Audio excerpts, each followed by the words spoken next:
What's up, y'all? It's your boy Sean P back again with another edition of Hip Hop Roundtable Reviews. Let me get it out of my mouth, right?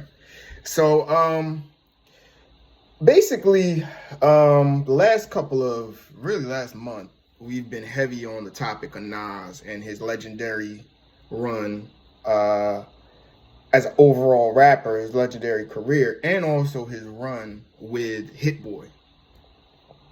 So we're going to come back and we're going to re-examine a debate that has been going on and maybe is the biggest debate in hip-hop history. It's the LeBron Jordan debate of hip-hop music, and that's Nas and Jay-Z. And my question to y'all is, for this discussion topic, after the Nas Hitboy run, who really won the war between Nas and Jay-Z? Because the biggest argument was when Nas came with Ether that, Nas smashed Jay and Nas might have won the battle, but Jay-Z won the war because Jay-Z became a better businessman. He became a billionaire successfully out the booth. And he legitimately had the more accolades, more Grammy Awards, more record sales, you could say, more hits. I mean, the music catalog was always debated as being better than Nas, Jay always got that moniker of he was the guy that can push the envelope in the hip-hop world and keep up with the times. The trendsetter, the guy that's always a step ahead of the curve, and he could keep up with the young guys and the young trendy guys when he, will go ahead and feature on projects. You know what I mean? Whether it's the new generation, whether it's, a Drake or a Kendrick Lamar going up against them, even though he's 2 generations back from them. But even at that, the Nas and Jay-Z debate was still pretty much even until Hitboy. I mean, let me take it back to the mid 2010s. I would say 2018, when Jay-Z came out with the Carters and Nas came out with Nasir. Now, Nasir was really looked at as really a weak project in the Nas catalog series. You know what I mean? It was maybe Nas's weakest project and most that lacked cohesion, that wasn't done right. Jay-Z on the same day came out with the Carters with Beyonce, which of course got a lot of critical acclaim. I wouldn't say a lot of critical acclaim. It got some decent critical acclaim, but got attention because it was a collab album with his wife, Beyonce, and had some marginal Billboard success. But anyway, Jay was on top of the world, and you could say at that point that Jay-Z maybe had a slight edge on Nas catalog-wise, because there was always the debate that, Nas really didn't have a lot of ear-catching beats. Nas didn't have the hit, what's the word I'm looking for? He didn't have the cachet with hits that Jay-Z had. He didn't have the notoriety that Jay-Z had with his catalog. Even though Nas had at least 4 classics going into that. Now, fast forward to 2020, the pandemic, where King's Disease came out. King's Disease got some critical acclaim, good critical acclaim, but it was a new sound for Nas, and Nas won a Grammy after that. And after that, Nas got more Grammy nominations from the Hitboy series. Hitboy created a sound for Nas that took Nas to another level, a different level, more ear-catching beats, different flows, different cadences, different approaches to songs. So 6 albums later, Nas has 21 feature albums and 21 albums and feature projects, and Jay-Z has 17 albums and feature projects. So he's actually 5 ahead of Jay-Z now. And Jay-Z, he's kind of the guy now that people are kind of questioning. It's not out there, but it's an online debate. I've seen in online forums and podcasts that people are actually questioning Jay-Z as if he can keep up with the times. Can he keep up with Nas, where Nas had a new, fresher, refreshed sound with Hitboy that got him a lot of notoriety, Grammy success, critical acclaim success, and added at least, I would say, 1 more classic to his catalog and 6 quality albums, some of Album of the Year notoriety. So in the end of the day, when it comes to music, and not for nothing, just on another side note, Nas had a lot of business success too. His business deals with Hennessy now. I mean, Nas, I think, is worth between $80 and $100 million. Not $1 billion, but he's still worth a lot of money, and he is an icon of icons. He's a music icon now, not just a hip hop icon. So with that being said, who really won the war?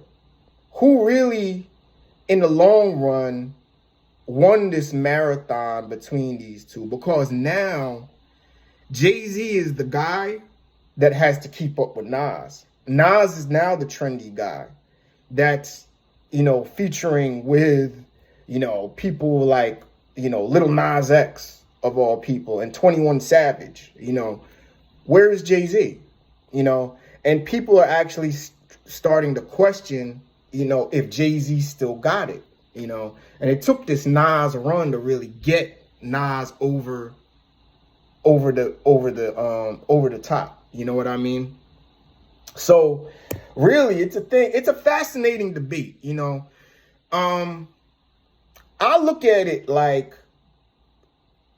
honestly, Jay-Z and Nas are 1A and 1B, and it's an optional thing. If you like Jay-Z and you like the type of thing he brings to the table, you're going to go with Jay-Z. If you like the type of rap, the type of music Nas goes through, you're going to take Nas. I like more meaning and storytelling. I like more grit to my music. So I choose Nas.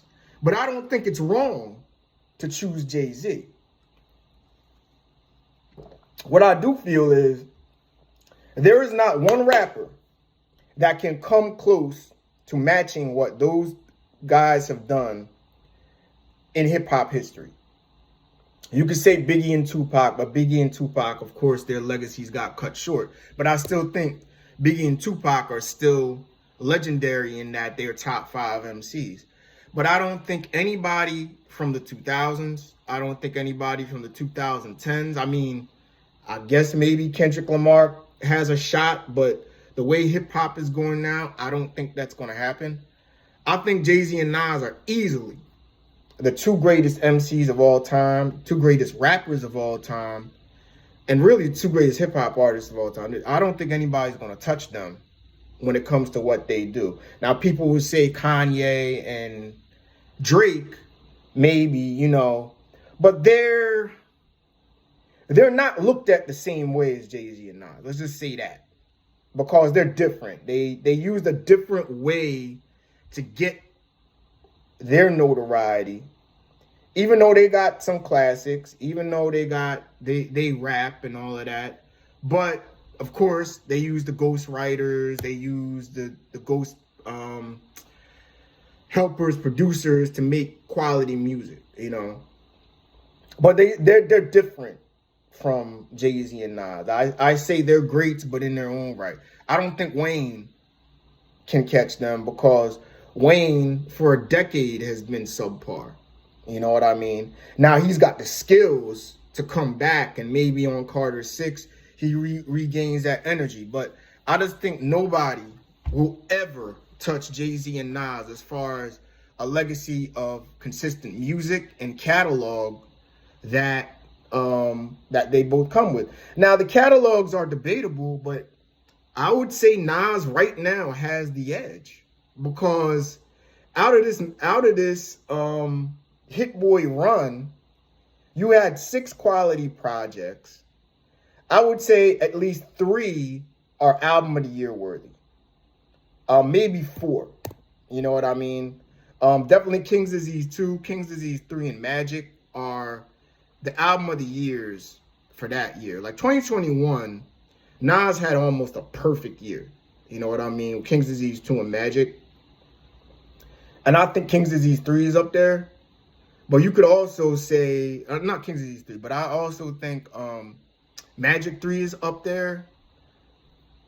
But you could legitimately make the case that 4 of those projects are album of the year. And I think he at least has 1 classic out of those. I think King's Disease 2 is a classic. A flat out classic. And what this means for Jay-Z, it's crazy, but Jay kind of needs to come back. But Jay can't come back how Jay was 5 years ago. He can't come with a 444 or a Carter's. He's going to have to come with something different. And how will Jay-Z come back?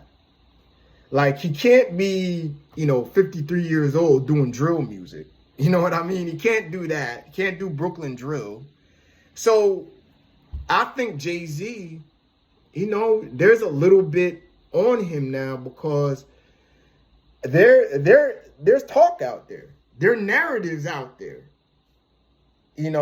Has Jay-Z aged well in hip hop? Because people are forgetting what the type of MC Jay-Z is. Now, here's the whole thing.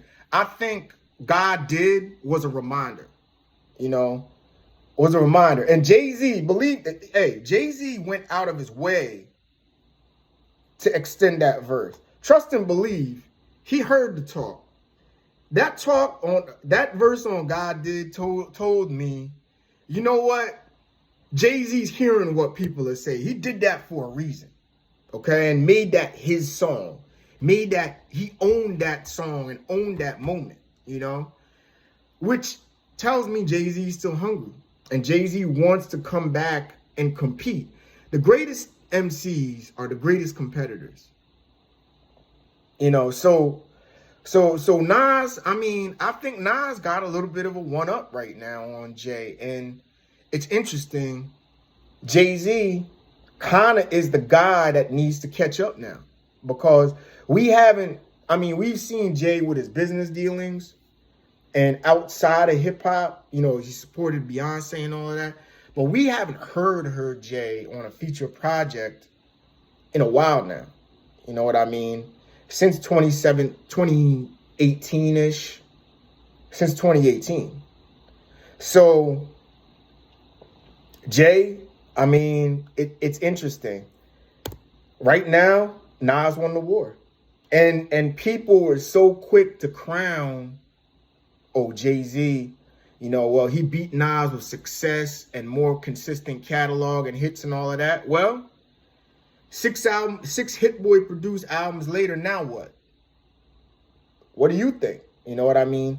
Is Nas the true undisputed king of hip hop, and has he overtaken Jay-Z? Or is it still a 101A deal where you could basically choose either one? What do you think? So that, I'm going to come back a little bit later. I'm still working on the Drake album. We're going to talk about that. We're going to talk about Drake, and you're going to hear my review. But what do you think? Nas versus Jay-Z. Has Nas won the war after the Hitboy run? What are your thoughts? Post in the comments. Definitely let me know what y'all think, and let's have a discussion about it. Nas versus Jay-Z. Did Nas win the war? Okay? I'll talk to y'all later. Enjoy the rest of y'all weekend, all right? Peace.